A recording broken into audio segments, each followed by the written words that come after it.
ಎಲ್ಲಾ ಹಾನಿಯಿಂದ ಕೂದಲನ್ನು ರಕ್ಷಿಸುತ್ತೆ. ಬರೀ Amrit noni reach root premium hair oil. ಇನ್ನು ಸಿಎಂ ಸಿದ್ದರಾಮಯ್ಯ ನೇತೃತ್ವದ ಸರ್ಕಾರಕ್ಕೆ ಇವತ್ತು 1 ವರ್ಷ, ಮೊದಲ ವರ್ಷದ ಆನಿವರ್ಸರಿ. 1 ವರ್ಷ ಪೂರೈಸಿದ ಹಿನ್ನೆಲೆಯಲ್ಲಿ ಇವತ್ತು ಸಂವಾದ ಮಾಡ್ತಾರೆ ಮುಖ್ಯಮಂತ್ರಿಗಳು. ಸಂವಾದ ನಡೆಸ್ತಾರೆ ಸಿದ್ದರಾಮಯ್ಯನವರು. ಇವತ್ತು ಮೊದಲ ವರ್ಷದ ಖುಷಿಗೆ ಫಸ್ಟ್ ಇಯರ್ ಆನಿವರ್ಸರಿ. 1 ವರ್ಷ ಆಯಿತು ಈ ಸರ್ಕಾರ ಬಂದು. 135 + 1 136 ಸುಭದ್ರ ಸರ್ಕಾರ, ನುಡಿದಿದ್ದನ್ನ ನಡೆಯುವಂತ ಸರ್ಕಾರ ಅಂತ ಹೇಳ್ಕೊಂಡು ಬಂದ್ರು. ಅದನ್ನ ನಡೆದರೂ ಕೂಡ ಇವತ್ತು 1 ವರ್ಷ ತುಂಬುತ್ತಾ ಇದೆ. ಈ ಹಿನ್ನೆಲೆಯಲ್ಲಿ ಬೆಳಗ್ಗೆ 11 ಗಂಟೆಗೆ ಪ್ರೆಸ್ ಕ್ಲಬ್ನಲ್ಲಿ ಸಿದ್ದರಾಮಯ್ಯನವರು ಮಾಧ್ಯಮ ಸಂವಾದವನ್ನು ನಡೆಸ್ತಾರೆ.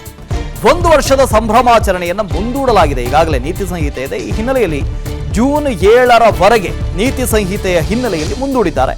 ಬೇರೆ ಯಾವುದಾದ್ರೂ ಡೇಟ್ ಅನ್ನು ಇಡಬಹುದು. ನೀತಿ ಸಂಹಿತೆ ಇರುವ ಹಿನ್ನೆಲೆ ಕಾರ್ಯಕ್ರಮವನ್ನ ಜೂನ್ 7ರ ನಂತರ ಮಾಡ್ತೀವಿ ಅಂತ ತೀರ್ಮಾನ ಮಾಡಿದ್ದಾರೆ. ಸಂವಾದದಲ್ಲಿ ವಿಪಕ್ಷಗಳಿಗೂ ಸಿಎಂ ತಿರುಗೇಟು ಕೊಡುವಂತ ಸಾಧ್ಯತೆ ಇದೆ. ಗ್ಯಾರಂಟಿ ಸೇರಿದಂತೆ ಹಲವು ಯೋಜನೆಗಳ ಬಗ್ಗೆ, ಅಂದ್ರೆ 1 ವರ್ಷದ ಸಾಧನೆಗಳ ಬಗ್ಗೆ ಮಾಹಿತಿಯನ್ನು ಕೊಡ್ತಾರೆ. ಸರ್ಕಾರ ಕೈಗೊಂಡ ಅಭಿವೃದ್ಧಿ ಕಾರ್ಯಗಳು ಏನು, ಇದರ ಬಗ್ಗೆಯೂ ಕೂಡ ಸಿದ್ದರಾಮಯ್ಯನವರು ಸಂವಾದದಲ್ಲಿ ಮಾತಾಡ್ತಾರೆ. ಸಂಜಯ್ ಇದರ ಬಗ್ಗೆ ಡೀಟೇಲ್ಸ್ ಅನ್ನು ಕೊಡ್ತಾ ಹೋಗ್ತಾರೆ. ಲೈವ್ ನಲ್ಲಿ ಜಾಯ್ನ್ ಆಗ್ತಾರೆ. Sanjay, good morning. ಮೊದಲ ವರ್ಷದ ಆನಿವರ್ಸರಿ, ಬಹಳ ಖುಷಿಯಲ್ಲಿದೆ ಸರ್ಕಾರ. 7ನೇ ತಾರೀಕಿನ ನಂತರ ಒಂದು ಸಂಭ್ರಮಾಚರಣೆಯನ್ನ ಮಾಡಬೇಕು ಅಂತಿದ್ದಾರೆ. ನೋಡೋಣ ಯಾವ ಡೇಟ್ ಆಗುತ್ತೆ ಅಂತ. ಇವತ್ತು ಮುಖ್ಯಮಂತ್ರಿಗಳು ಮಾತಾಡ್ತಾರೆ.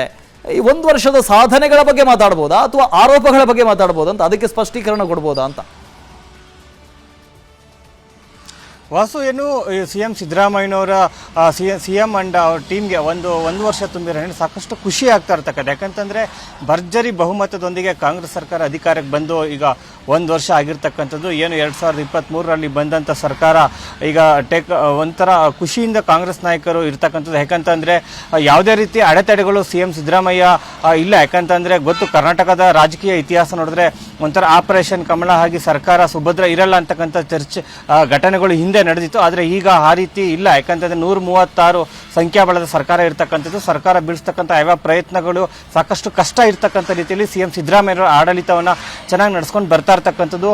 ಅವರು ಏನು ಸಿದ್ದರಾಮಯ್ಯ ಹೇಳ್ತಾ ಇರ್ತಕ್ಕಂಥದ್ದು, ನಮ್ಮದು ನುಡಿದಂತೆ ನಡೆದ ಸರ್ಕಾರ. ಅಂದರೆ ನಾವು ಏನು ಮ್ಯಾನಿಫೆಸ್ಟೋದಲ್ಲಿ ಏನು ಹೇಳಿದೆ ಅದೆಲ್ಲವನ್ನು ಸಹ ಕೊಡ್ತಾ ಬರ್ತಾ ಇದ್ದೀವಿ. ಪ್ರಮುಖವಾಗಿ 5 ಗ್ಯಾರಂಟಿಗಳನ್ನು ನಾವು ಕೊಡ್ತೀವಿ ಅಂತ ಹೇಳಿದ್ರೆ ಅದೆಲ್ಲವನ್ನು ಜಾರಿ ಮಾಡಿದ್ದೀವಿ ಅಂತಕ್ಕಂಥದ್ದನ್ನು ಹೇಳ್ತಾರೆ. ಜೊತೆಗೆ ಈ ಹಿಂದೆ ಬಿಜೆಪಿ ಸರ್ಕಾರದಲ್ಲಿ ನಡೆದಂಥ ಭ್ರಷ್ಟಾಚಾರ ವಿಚಾರಗಳೇನಿದ್ದೋ ಆ ಭ್ರಷ್ಟಾಚಾರಗಳನ್ನು ನಾವು ನಿರ್ಮೂಲನೆ ಮಾಡಿ ರಾಜ್ಯವನ್ನ ಪ್ರಗತಿ ಕಡೆ ಕೊಂಡೊಯ್ತಾ ಇದೀವಿ ಅಂತಕ್ಕಂಥ ಒಂದು ಹುಮ್ಮಸ್ಸಿನಲ್ಲಿ ನನ್ನ ಜೀವನದಲ್ಲಿ ನಾನು ಮಾತ್ರವಲ್ಲ, ನನ್ನ ಕೂದಲು ಕೂಡ ಆಗಿರ್ಬೇಕು ಸ್ಟ್ರಾಂಗ್ ಅಂಡ್ ಸ್ಟೈಲಿಶ್.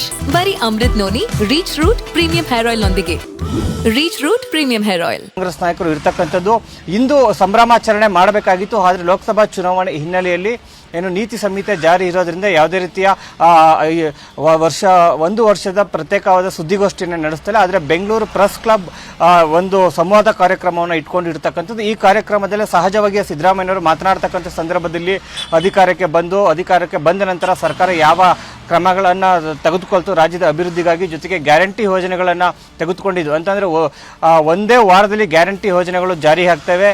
ಈ ಒಂದು ಹಿನ್ನೆಲೆಯಲ್ಲಿ ಸಿಎಂ ಸಿದ್ದರಾಮಯ್ಯ ಬಲವಾಗಿ ತಮ್ಮ ಆಡಳಿತವನ್ನು ಸಮರ್ಥನೆ ಮಾಡ್ಕೊಂತಾರೆ. ಉತ್ತಮವಾದ ಆಡಳಿತವನ್ನು ಕೊಟ್ಟಿದ್ದೀವಿ ಅಂತಕ್ಕಂಥ ಮಾತನ್ನು ಹೇಳ್ತಾರೆ. ಜೊತೆಗೆ ಈ ಒಂದು ಲೋಕಸಭಾ ಚುನಾವಣೆಯಲ್ಲೂ ನಮಗೆ ಹೆಚ್ಚಿನ ಒಂದು ಸೀಟ್ಗಳನ್ನು ಗೆಲ್ತೀವಿ, ಇದಕ್ಕೆ ಕಾರಣ ನಾವು ಕೊಟ್ಟ ಆಡಳಿತವೇ ಕಾರಣ ಅಂತಕ್ಕಂಥ ಒಂದು ಅರ್ಥದಲ್ಲಿ ಸಿಎಂ ಸಿದ್ದರಾಮಯ್ಯವರು ಮಾತನಾಡುವ ಒಂದು ಇದಿರ್ತಕ್ಕಂಥದ್ದು. ವಿಪಕ್ಷಗಳು ಏನೇ ಆರೋಪ ಮಾಡಿದ್ರೆ ಅದಕ್ಕೆ ಉತ್ತರ ಕೊಡಲಿಕ್ಕೆ CM and CM team ready ಇರ್ತಕ್ಕಂಥದ್ದು. ಅಂದರೆ ಕ್ಯಾಬಿನೆಟ್ ಸಚಿವರುಗಳು ಈಗಾಗಲೇ ಎಲ್ಲ ರೀತಿಯಲ್ಲಿ ಸಜ್ಜಾಗಿರ್ತಕ್ಕಂಥದ್ದು. ಸರ್ಕಾರದ ಏನೆಲ್ಲ ಕೆಲಸ ಕಾರ್ಯಗಳಾಗಿವೆ ಅದೆಲ್ಲವನ್ನೂ ಸಹ ಮಾಹಿತಿಯನ್ನು ಇಟ್ಕೊಂಡಿರ್ತಕ್ಕಂಥದ್ದು. ಒಟ್ಟಾರೆಯಾಗಿ ಇಂದು 11 ಗಂಟೆಗೆ ಸಿಎಂ ಸಿದ್ದರಾಮಯ್ಯನವರು ಬೆಂಗಳೂರು ಪ್ರೆಸ್ ಕ್ಲಬ್ ಸಂವಾದದಲ್ಲಿ ಭಾಗವಹಿಸ್ತಾರೆ. 1 ವರ್ಷದ ಸಾಧನೆ ಬಗ್ಗೆಯೂ ಮಾತನಾಡ್ತಾರೆ. ವಿಪಕ್ಷಗಳೇನಾದ್ರು ಟೀಕೆ ಮಾಡಿದ್ರೆ ಅದಕ್ಕೂ ಉತ್ತರವನ್ನು ಸಿಎಂ ಸಿದ್ದರಾಮಯ್ಯನವರು ಕೊಡಲಿದ್ದಾರೆ. Vasu, okay, thank you Sanjay. ಅನುಕ್ಷಣದ ಸುದ್ದಿಗಳಿಗಾಗಿ Vistara news YouTube channel subscribe ಮಾಡಿ. ಹೊಸ ಸುದ್ದಿಗಳ ನೋಟಿಫಿಕೇಶನ್ಗಾಗಿ ಬೆಲ್ ಐಕಾನ್ ಕ್ಲಿಕ್ ಮಾಡಿ. ಲೇಟೆಸ್ಟ್ ಅಪ್ಡೇಟ್ಸ್ಗಾಗಿ www.vistaranews.com ವೆಬ್ಸೈಟ್ಗೆ ವಿಸಿಟ್ ಮಾಡಿ. ಅಂಗೈಯಲ್ಲೇ ಜಗತ್ತಿನ ಸುದ್ದಿ ತಿಳಿಯಲು Vistara news Kannada app download ಮಾಡಿ.